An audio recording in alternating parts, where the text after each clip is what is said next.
अभी सुन रहे हो स्टार सिंगर शंकर पवन की आवाज में।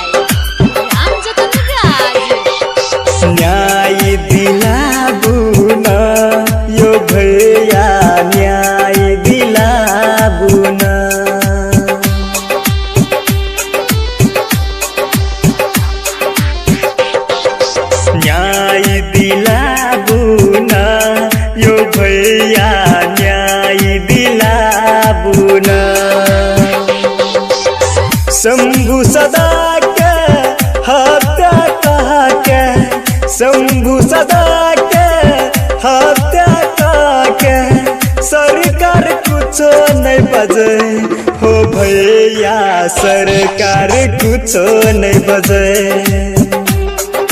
न्याय दिलाबू ना हो भैया, न्याय दिलाबू ना।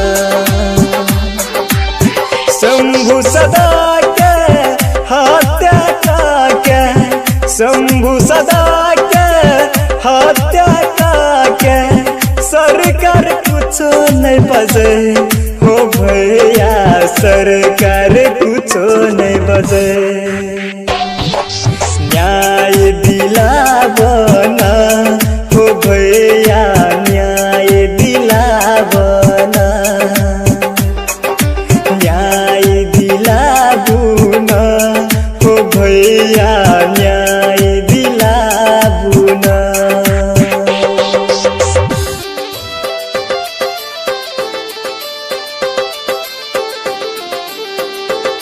Music by Ram Jatanraj.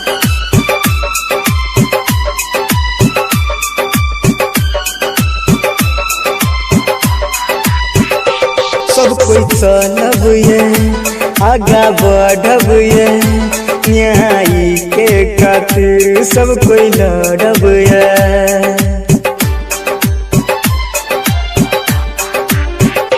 सब कोई चलब ये, आगा बढ़ब ये, न्याय के खातिर सब कोई लड़ब ये।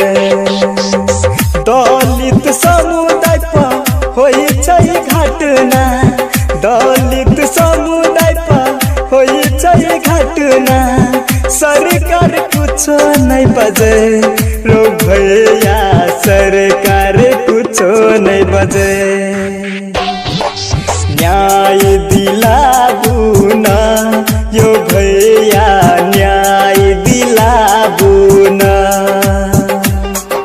न्याय दिलाबू ना यो भैया, न्याय दिलाबू ना।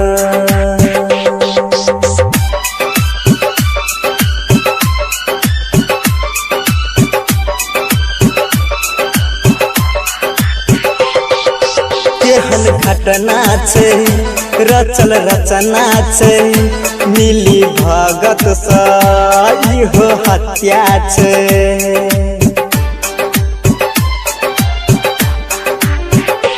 केहन घटना छै, रचल रचना छै, मिली भगत सा इ त हत्या छै। शंकर पासवान गीत गबै छै, डीजे राम जतन से हो कहै छै, हम सब आगा बढ़ब यो भैया, हम सब आगा बढ़ब। न्याय दिला